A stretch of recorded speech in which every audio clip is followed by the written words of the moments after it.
Notre invité ce matin, Roland Lescure, député Ensemble pour la République des Français de l'étranger, ancien ministre de l'Industrie et vice-président de l'Assemblée nationale. Roland Lescure, bonjour. Bonjour.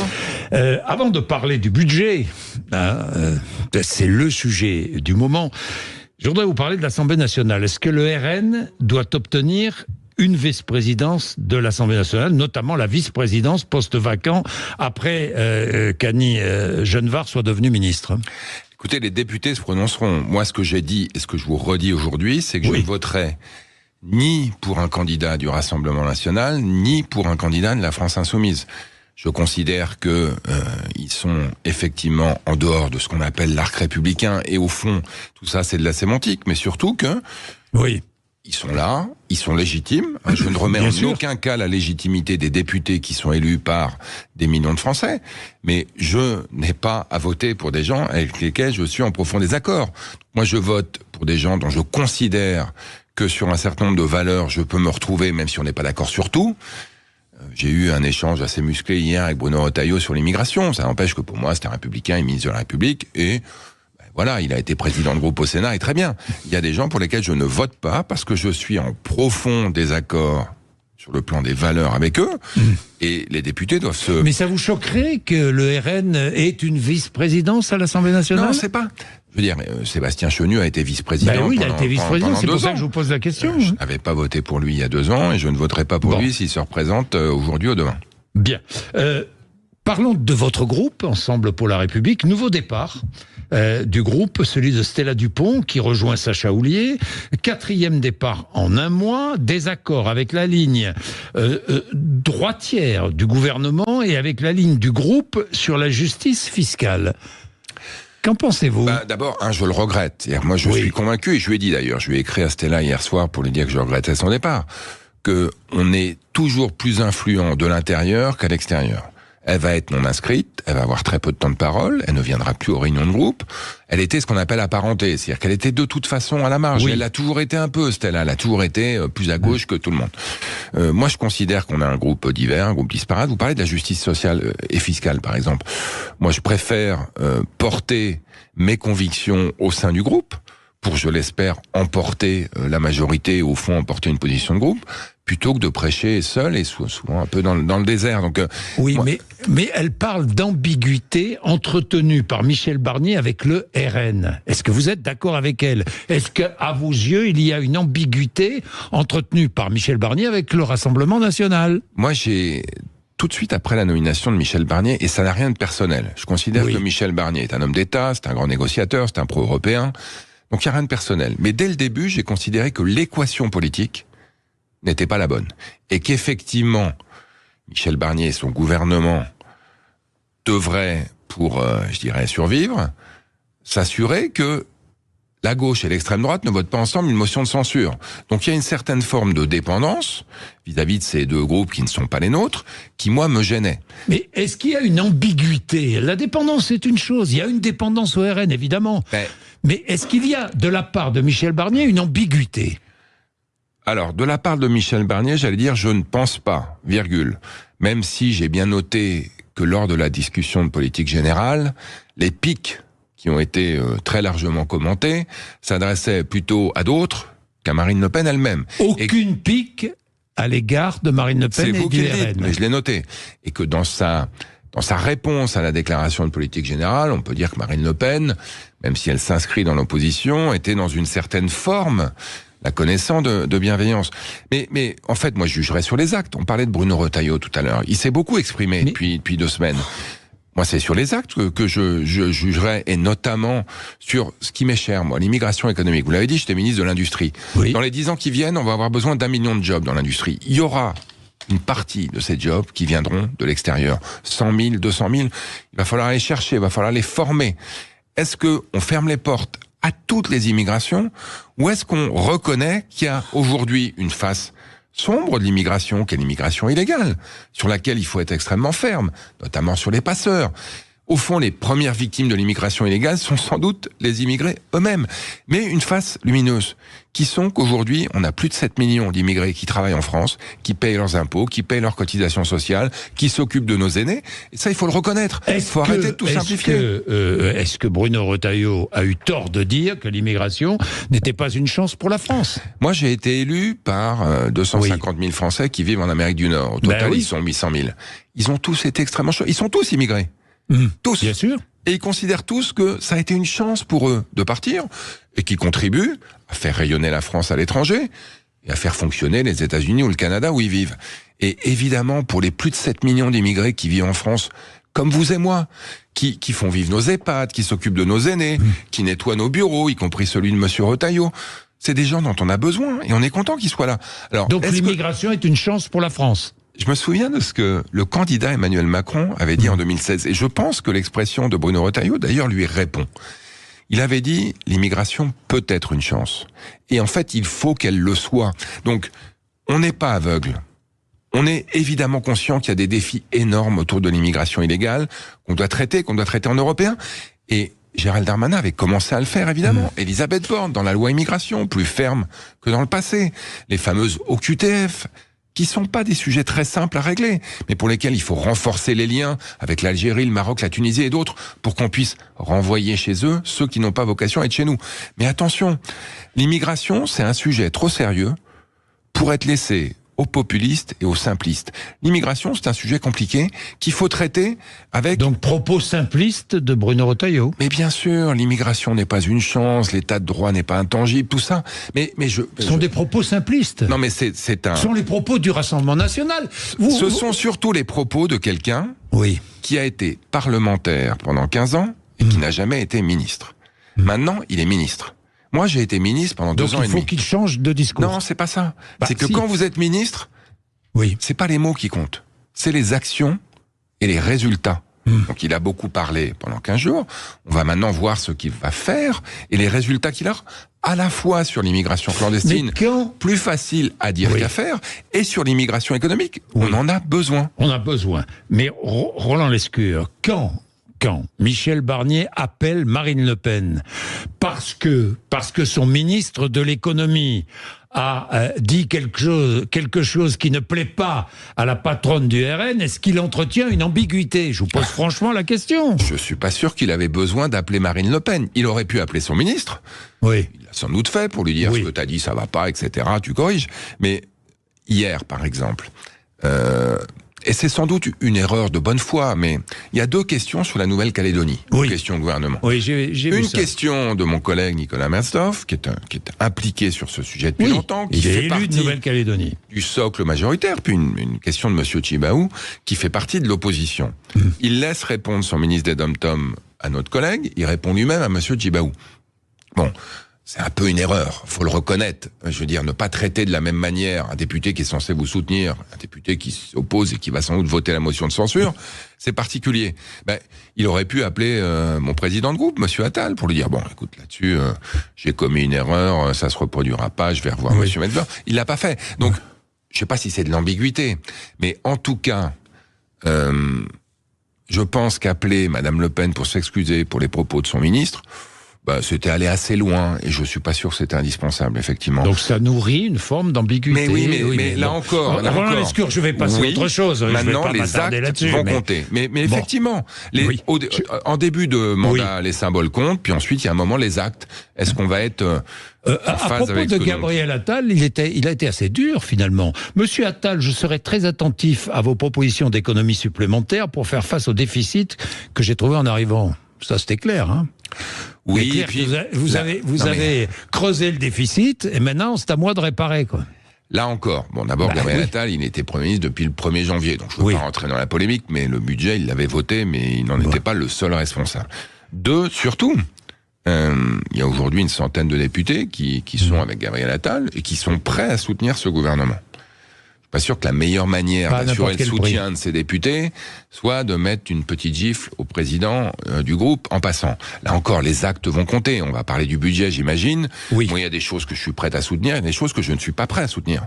Et évidemment, de ce point de vue-là, j'espère qu'il nous écoutera sur ce qu'on n'est pas prêt à soutenir. et qu'évidemment on soutiendra sur ce qu'on est prêt à soutenir. Vous pourriez censurer le gouvernement Barnier? On n'en est pas là. Aujourd'hui...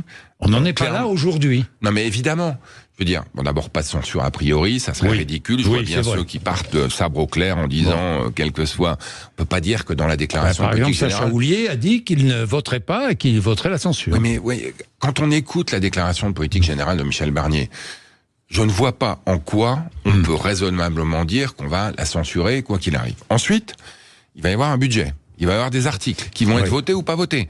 Il va y avoir un budget dans l'ensemble qui va être voté ou pas voté. Et puis ensuite, peut-être des motions de censure.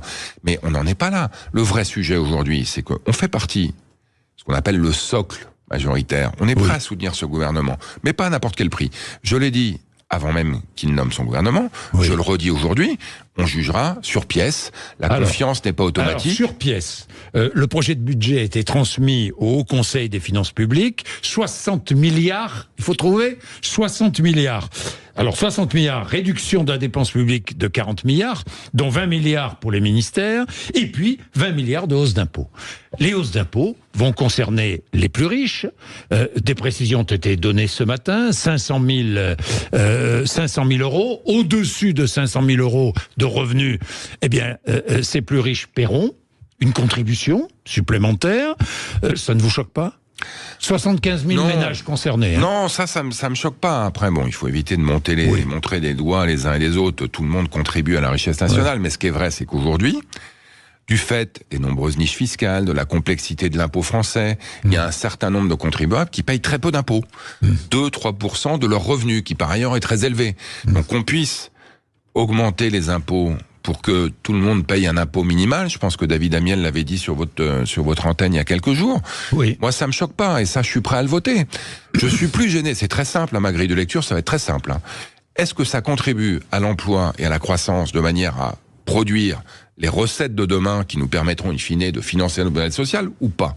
Donc, je pense pas que taxer un peu plus les gens très riches qui aujourd'hui payent peu d'impôts nous empêchera de créer de l'emploi.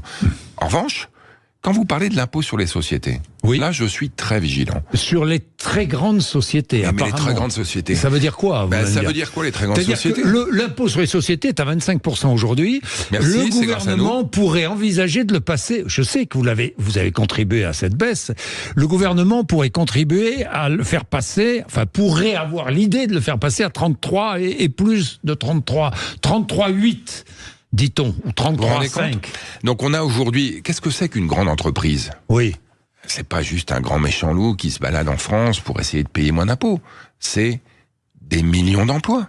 L'industrie chimique, c'est 250 000 emplois. Elle est aujourd'hui confrontée à une concurrence internationale très forte. Les États-Unis qui subventionnent leur industrie, la Chine qui fait du dumping, et nous on est là à les retaxer, à les surtaxer. Vous dites non? Moi, je dis non. Je pense que sur l'impôt sur les sociétés, il faut être extrêmement prudent. La concurrence internationale, l'attractivité, qui sont des mots... Non à toute taxation exceptionnelle sur les grandes entreprises. Moi, je suis prêt à voter contre une hausse temporaire. Elle l'est jamais totalement.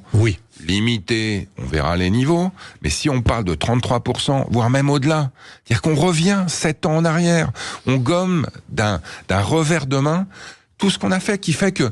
1, la France est le pays le plus attractif d'Europe. 2, on recrée de l'emploi dans l'industrie. Et 3, on ouvre des usines.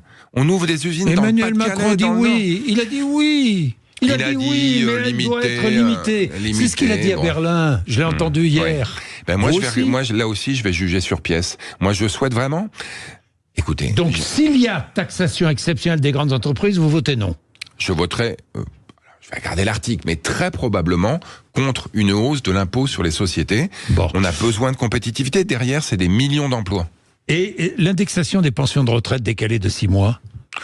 Ça, moi, je suis prêt à regarder. Je pense que j'ai entendu Gilles Berset qui le disait tout à l'heure sur votre antenne. On parle de 4 milliards, on veut 40 milliards d'économies, que les retraités contribuent à hauteur à peu près de 10% des économies, c'est pas choquant. On parle de très petites sommes pour les retraités. Je rappelle quand même que grâce à la réforme des retraites que Celtin veut abroger, les petites retraites ont augmenté en moyenne de 50 € il y a quelques jours, et que du fait de cette mesure envisagée par le gouvernement, on aura pendant 6 mois un peu moins de pouvoir d'achat pour les retraités. Donc que tout le monde contribue à l'effort national, ça ne me choque pas. Là encore, c'est pas ça qui va obérer la croissance, obérer l'emploi. Est-ce qu'en l'état, vous jugez le projet de budget inacceptable? Non, je le juge pas inacceptable, je le juge perfectible, je le juge améliorable. Et d'ailleurs, on fera des propositions en ce sens. Je vous dis cela, Roland Lescure, parce que Gérald Darmanin vient de dire, je le cite, « Le projet de budget en état est inacceptable et je ne le voterai pas ». Ben Gérald Darmanin. Moi, je le trouve perfectible. Perfectible. Ça vous surprend, cette réaction de Darmanin? Ça me surprend pas, parce que je pense que Gérald est extrêmement remonté, ça n'a échappé à personne depuis 15 jours, 3 semaines. Oui. Et je pense qu'il va pousser, je dirais, ses expressions assez loin. La liberté, c'est peut-être parce qu'il porte plus de cravate, là d'un seul coup, il est libéré et il se lâche. Moi, j'ai un vrai sujet autour de ce qu'on appelle la partie... Vous savez, un budget, c'est 2 colonnes. Il y a les recettes et les dépenses. Oui. Moi, je pense que du côté des recettes, on va trop loin, et notamment, je pense, sur l'impôt sur les sociétés. Donc la question de savoir si on vote cette partie-là va se poser. Du côté des dépenses, à ce stade, il n'y a rien qui me choque. Mais sur les recettes, il est aussi imaginé qu'on pourrait taxer la production d'électricité. Vous avez vu ça? Les entreprises qui produisent l'électricité. Oui, alors ça, j'ai compris qu'on était en train de revenir dessus. Moi, j'étais ministre de l'énergie jusqu'à il y a 3 semaines. C'est pour ça que Et je m'étais, discrètement évidemment, mais assez fermement opposé à ça. Il y a d'autres manières. Vous vous opposez toujours à ça? Oui, je pense que taxer la production d'électricité, à un moment on a besoin de produire plus, c'est pas la bonne idée. Moi, j'ai entendu parler d'un dividende exceptionnel versé par EDF, pourquoi pas, ça c'est une bonne idée. Secteur aérien, oui, taxer le secteur aérien, surtout les billets business ou autres. Non mais le problème, c'est la multiplication. Oui. C'est-à-dire que on est l'État qui taxe le plus en Europe et au monde, ou à peu près, on est dans le top 3 selon les années, malgré les baisses d'impôts qu'on a mises en œuvre. Le problème, c'est ça, c'est que trop d'impôts tue l'impôt. Vous savez, c'est une phrase qu'on a tendance à répéter, mais c'est vrai. C'est-à-dire que quand nous, on a baissé l'impôt sur les sociétés, on s'est retrouvé avec plus de recettes. Pourquoi? Parce que les entreprises, elles viennent produire en France. Donc attention à ne pas tuer l'impôt avec trop d'impôts. Mais quand même, que quelqu'un comme Gérald Darmanin dise « ce projet de budget est inacceptable, je ne le voterai pas en état », ça va faire du bruit, ça va diviser totalement votre groupe. Non, quand même, ça veut dire, c'est une autre manière, peut-être un peu plus crue, de dire qu'il est perfectible, puisqu'il a dit en l'état, je ne le voterai pas. Oui, d'accord. Moi, je vous dis, il est perfectible. Voilà. Est-ce que Gabriel Attal pourrait dire la même chose? Ça, faudra lui demander. Moi, je pense que aujourd'hui, en tout cas, il serait au moins d'accord avec moi à dire qu'il est perfectible, puisqu'on a échangé là-dessus. Donc en l'état, vous le voterez ou vous le voterez pas, vous? Moi, je pense qu'il faut l'améliorer. Donc en l'état, vous ne le votez pas? Je pense qu'il faut l'améliorer. Attendez. Non, moi je. Non, mais en l'état, vous le votez ou vous ne Non, mais moi je donne pas le résultat du match. Non, mais je donne pas le résultat du match avant qu'il ait lieu. Je veux dire, mais on n'a peut-être pas tout à fait le même style. Mais quand Lille a gagné contre le Real de Madrid hier, personne ne s'y attendait au début de match. Ça, c'est vrai. Aujourd'hui, j'espère que Lille va gagner contre le Real de Madrid. Et que le budget sera amélioré. Vous êtes Lille. Bon, moi, je suis plutôt Paris Saint-Germain. Je dois avouer que j'ai eu une mauvaise semaine. Mais bon, je préfère effectivement que le match soit joué avant d'en juger de la fin. Donc, en l'état, vous ne savez pas, quoi. Je vais m'assurer qu'il soit perfectionné, amélioré. Et s'il ne l'est pas, vous ne le votez pas. Pas avec des si, là, on va pas aller d'accord avec des si. Bon. Tiens, j'ai une question, puisque vous êtes très intéressé par l'énergie et l'industrie. Le Mercosur, dont on ne parle pas, mais ça va revenir sur la table. Pourquoi? Parce que l'Allemagne vient d'appeler à une conclusion rapide des négociations. Est-ce que l'Allemagne a raison? En tout cas, je pense que, d'ailleurs comme sur l'immigration, le commerce extérieur, c'est un sujet trop complexe pour le laisser aux démarches simplistes. Le CETA, par exemple, qui est un accord que je connais bien, qui est un excellent accord pour la France et pour l'Europe, il a été refusé par les Républicains au Sénat. Maintenant qu'ils sont au gouvernement en responsabilité, j'espère qu'ils vont reconnaître que cet accord est un bon accord. Le Mercosur, en l'état, il n'était pas un bon accord. Et pas pour des raisons d'industrie ou d'énergie. De ce point de vue-là, c'est plutôt correct. Pour des raisons d'agriculture. Il y a un sujet autour de l'élevage.